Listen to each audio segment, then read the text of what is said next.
Soucieux du moindre détail, il scrute tous les dossiers. Pour lui, l'actualité n'a aucun secret. Alexandre Dubé. On parle beaucoup du virage vert, de la transition énergétique, de réduire notre dépendance aux énergies fossiles. Mais parallèlement à tout ça, on réduit l'accès aux panneaux solaires et aux voitures électriques produites en Chine. À plus faible coût, donc plus accessible pour les gens. Tout ça dans un contexte de lutte contre l'inflation qui plombe notre budget. On en parle avec Stéphane Bureau. Salut Stéphane. Salut Alexandre. Bonne présentation. Je pense que tu as résumé parfaitement les enjeux, d'autant que c'est un dossier dont on parle assez peu et j'ai l'impression que nos esprits ont été formatés par ceux qui sont aux manettes et qui ont trouvé les moyens, les éléments de langage pour conditionner notre esprit quand on pense justement à cette transition verte. Parce que si on voulait être du côté de la vertu, particulièrement au Québec, mais c'est vrai aussi aux États-Unis et en Europe, on dirait plus vite on aura des voitures électriques, mieux on va se porter, et plus vite on pourra utiliser des sources alternatives d'énergie, produire de l'énergie autrement, par exemple avec des panneaux solaires. Plus vite on saura lutter contre ces changements climatiques qui nous font tous très peur. Or, à notre disposition, demain matin, il y a peut-être des voitures électriques moins chères que celles que nous produisons et une capacité de livraison de ces panneaux solaires qui demain matin seraient accessibles, mais auxquels on dit attention, il faut faire gaffe parce qu'il y a peut-être quelques risques et des enjeux stratégiques. Ça vient de la Chine, donc il y aurait peut-être des enjeux de sécurité nationale, puis il y a des enjeux commerciaux très importants. Et le mot, quand je disais les éléments de langage sont en train de formater nos esprits, le mot c'est la surcapacité. Les Chinois disposeraient d'une surcapacité de production qui leur donnerait donc les outils pour produire des voitures en très grand nombre et à un prix compétitif, avec, dans ça, on le comprend, des subventions, des aides étatiques qui seraient contraires à l'esprit du commerce équitable, disons des choses comme ça. Même chose avec les panneaux solaires. Donc, cette surcapacité de production leur permettrait de faire du dumping et de livrer sur nos marchés des produits qui seraient, par rapport à ce que nous produisons, trop compétitifs. Trop compétitifs parce que la Chine donnerait un coup de pouce et parce que leur capacité manufacturière serait telle que nous ne serions pas, nous, en mesure de livrer la bataille de manière correcte.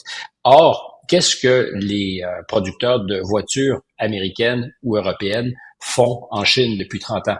Ils exportent leur surcapacité. Parce que si on avait à définir ce qu'est la capacité correcte et optimale, on dirait c'est de répondre aux besoins de son marché.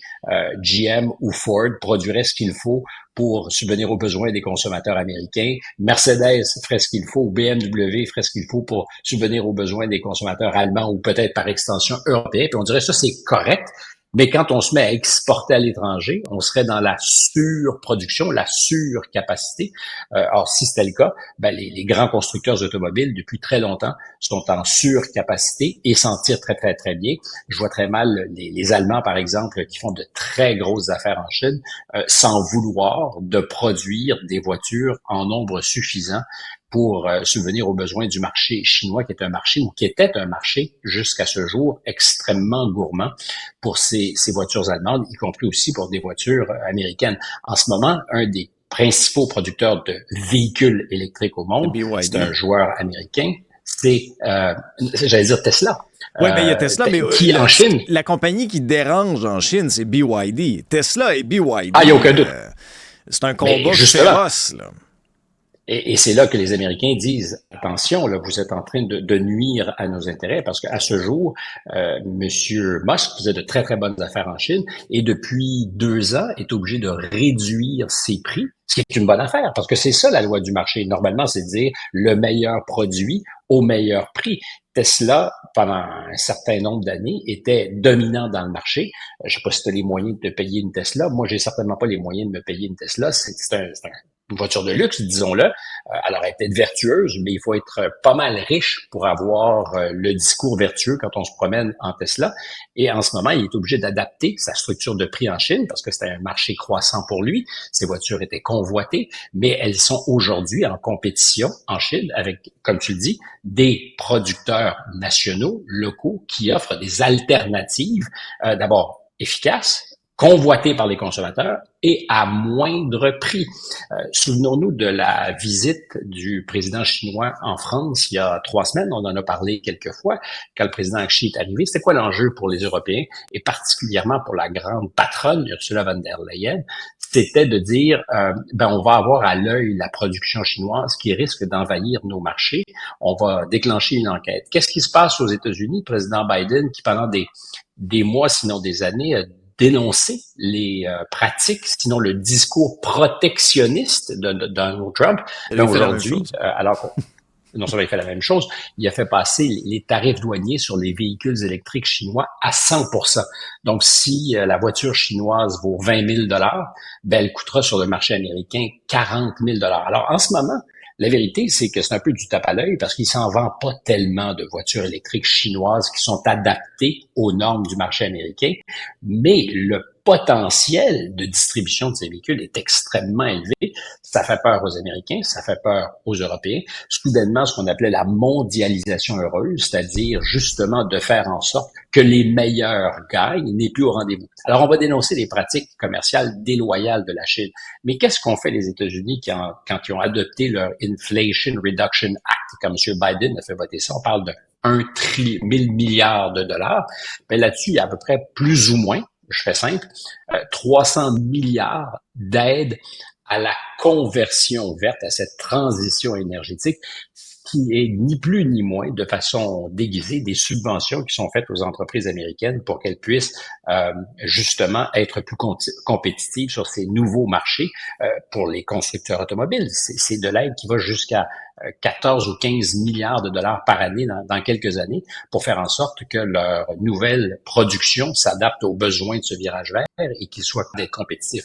C'est une forme d'aide. En fait, c'est non seulement une forme d'aide, c'est de l'aide.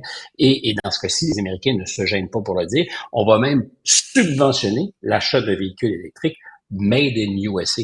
Donc, ce sont des pratiques commerciales tout à fait acceptables. Chaque pays a le droit de faire en sorte de protéger ses travailleurs, de protéger son marché. C'était pas exactement de ça dont on se souciait il y a 25 ou 30 ans quand on a commencé à parler libre-échange.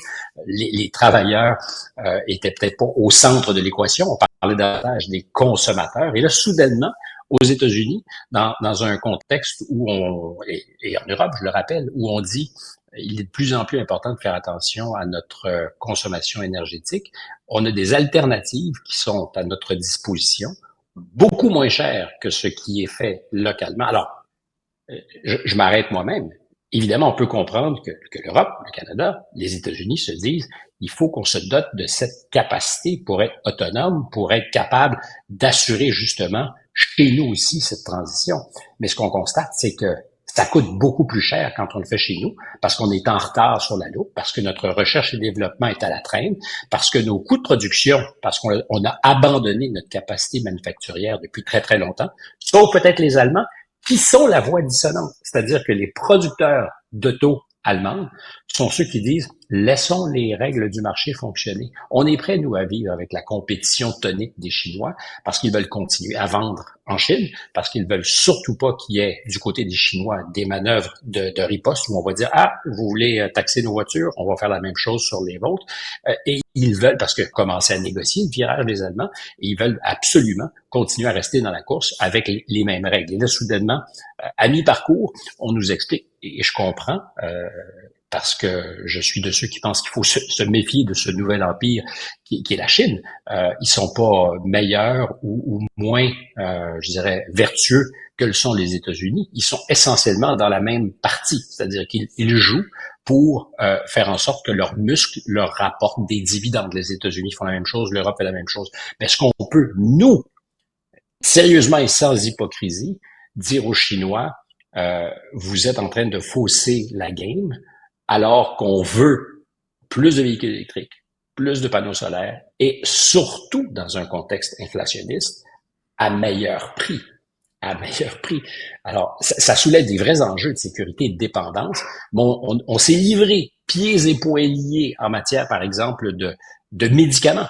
C'est-à-dire qu'aujourd'hui, on est collectivement à l'Ouest dépendant des Chinois pour ces ingrédients actifs, pour la production de tout ce qui fait qu'on est capable d'avoir des médicaments. On a accepté cette dépendance. Aujourd'hui, on se pose davantage de questions. Et en matière de véhicules électriques, on veut se donner cette capacité soudainement, mais on est aussi prêt à accepter que pour le faire, nous allons collectivement, nous les consommateurs occidentaux, payer beaucoup plus cher que ce que les Chinois pourraient nous offrir. C'est un sympathique paradoxe, disons les choses comme ça. Et c'est un enjeu quand même pour l'efficacité et l'atteinte de l'objectif de cette transition verte. Parce qu'actuellement, quand on regarde l'état du marché, Stéphane, moi je roule électrique depuis un peu plus d'1 an. Mais la vérité, c'est que pour la classe moyenne, des véhicules abordables électriques, il n'y en a pas tant que ça. Il y en a quelques-uns. Ça n'existe pas. Mais il n'y en a pas tant que ça. Il y en a une poignée.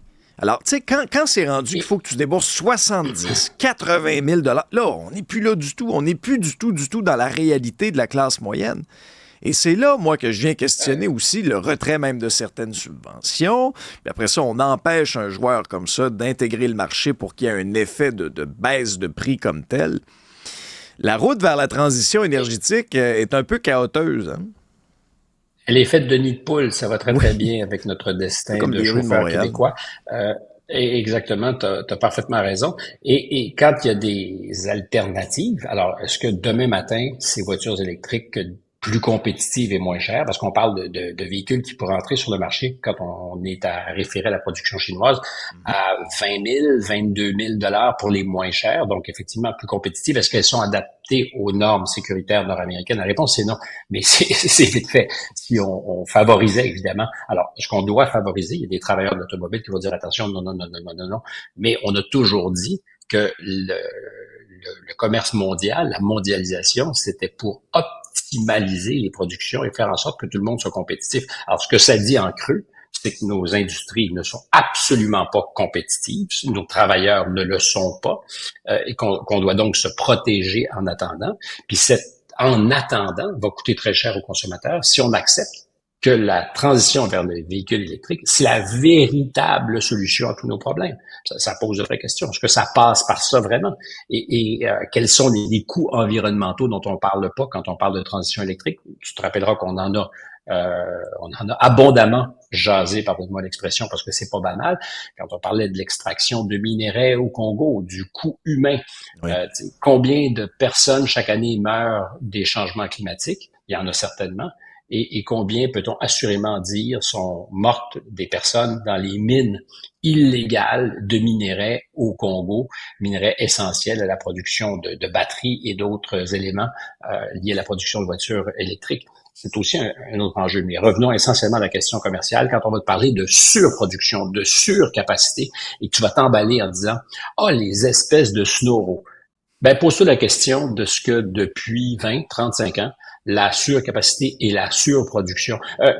L'industrie du luxe français, est-ce que LVMH, est-ce que Louis Vuitton est en position de surcapacité ou de surproduction? La réponse, c'est oui, parce que c'est franchement plus en France que ça se vend.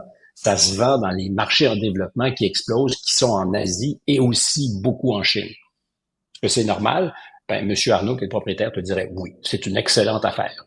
Est-ce que ça serait donc normal de se poser des questions de ce qu'on pourrait avoir à un prix optimal des solutions pour cette transition énergétique? Alors, ça pose des questions de sécurité nationale. Mais si on retourne en arrière et qu'on applique les règles qui étaient celles qu'on nous vendait comme optimales, les règles de commerce, ben peut-être qu'on devrait se faire à l'idée que demain matin, la solution la meilleure, c'est des véhicules et des panneaux solaires à meilleur prix. Mais je dirais pas que c'est un tabou. Je comprends parfaitement pourquoi on hésite, mais comme consommateur et surtout si on pense qu'il faut faire vite, ben il y a quelque chose qui nous échappe. Quel sera le sort qui sera réservé à Donald Trump qui finalement ne témoignera pas à son procès, Stéphane? Et la question en trame de fond, c'est est-ce que le jury va croire et aura cru le témoignage de Michael Cohen? Qui ultimement, ben, c'est un gars qui a menti dans sa vie, puis c'est un gars qui a volé aussi, qui a détourné de l'argent. Je suis content que tu le soulignes parce que ça n'a pas beaucoup retenu l'attention. Il a quand même sous serment cette semaine dit qu'il avait volé celui contre lequel il témoigne aujourd'hui. Il a volé de l'argent à Donald Trump, qui était son patron. Il semblait pas avoir trop de complexe. En fait, il expliquait qu'il s'était fait justice à lui-même parce que il estimait que c'était de l'argent qui lui était dû, qui n'avait pas été payé, donc que c'était correct, acceptable de le voler. Et là, quand le jury va se mettre à délibérer, c'est la semaine prochaine qu'officiellement ça commence, mais dans les faits, ils sont probablement en train de ruminer. Ils ont juste pas encore reçu les instructions du juge Merchant qui va donner les paramètres à l'intérieur desquels ils doivent produire un verdict. Et ça compte, parce que les instructions du juge, c'est les règles du jeu. Mais en ce moment, si on retient les témoignages essentiels, celui de Stormy Daniels, il n'apporte rien à la démonstration que veut faire le bureau du procureur, sinon de nous rappeler qu'il y a possiblement eu une relation sexuelle, je ne dirais pas amoureuse, entre Donald Trump et Stormy Daniels. On peut la contester, mais essentiellement, son témoignage, c'était pour dire il y a eu quelque chose qui justifie qu'on ait voulu ensuite acheter son silence. Deuxième témoignage essentiel, c'est Cohen, l'homme des basses œuvres, comme je le nomme souvent, l'avocat, le fixeur de M. Trump, qui aurait payé à la demande de Donald Trump une somme d'argent pour acheter le silence et qui aurait ensuite maquillé tout ça dans les livres de l'entreprise pour faire en sorte que ce soit des frais légaux et non pas une dépense électorale. Et là, on a un témoin, Robert Costello, cette semaine, dont on n'a pas non plus beaucoup entendu parler dans les médias. C'est le principal témoin appelé par la défense, par les avocats de M. Trump, parce que leur affaire à eux, c'est réglé en 2 jours. Comme tu le disais, M. Trump ne va pas témoigner. Je pense que c'est avisé, non pas de sa part, mais de ses avocats de lui recommander. Un témoin clé dont on retient pour l'essentiel qu'il a provoqué la colère du juge Merchant parce qu'il rouspétait peut-être, il l'aurait regardé de travers et Merchant a fait vider le tribunal, la cour, pour pouvoir lui lire le Riot Act, pardonne-moi l'expression, pour lui dire « Hey, écoute mon grand, tu vas te calmer quand tu témoignes dans ma cour ». Et c'est ce qui a retenu l'attention. Mais au cœur du témoignage, il y a quelque chose de fondamental parce qu'à ce jour, lui n'a pas été présenté comme un menteur à répétition et surtout sous serment. Lui a été l'avocat ou a voulu être l'avocat de Michael Cohen dans le passé, particulièrement en 2018. Et je rentrerai pas dans les détails, mais le secret professionnel qui le lie à celui qui était son client, Michael Cohen, a été élevé. Donc, il était possible pour lui de témoigner. Et ce qu'il dit, clairement, c'est que Michael Cohen m'a affirmé qu'il a organisé ses paiements sans jamais en parler au patron Donald Trump. Donc, la réflexion pour le jury, c'est qui des deux dit la vérité. Ça se résume à ça. Si tu veux réduire tout le bruit, tout ce qui s'est dit, ramène ça comme juré à est-ce que Michael Cohen, qui est un menteur pathologique, qui a sous serment menti à répétition, puis c'est pour moi qu'il l'invente, ça a été dit, il a même fait de la prison. Le procureur a été obligé. Il a fait de la prison. Donc, il pourrait dire la vérité aujourd'hui, c'est une possibilité, mais voici ce que sont les éléments quand tu réfléchis comme juré. Tu as un menteur à répétition, et à côté de ça, c'est ce qu'aurait fait Donald Trump s'il avait été appelé à témoigner. Il aurait dit non. Et ça aurait été il dit, qui choisissez-vous, qui dit la vérité finalement. Et Donald Trump l'a pas fait, mais cet avocat, Robert Costello, l'a fait cette semaine. Alors, à la question, est-ce que il pourrait être acquitté, M. Trump, parce que rappelons-nous que ça prend un seul jury. Il faut l'unanimité pour condamner.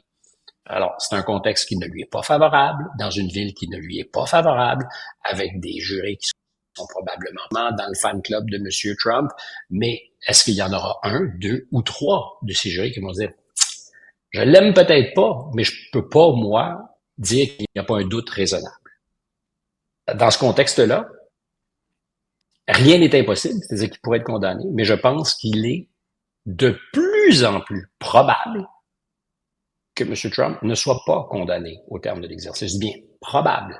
C'est un exercice qui n'est pas une science exacte, mais quand tu regardes les faits, tu regardes ce qui s'est passé, et ce qui s'est passé cette semaine, c'est pas à exclure du tout. Ouais. Le momentum change, tout dépendant qui, effectivement, on entend à la barre. On sera fixé dans quelques jours. Merci beaucoup, Stéphane. Bonne journée.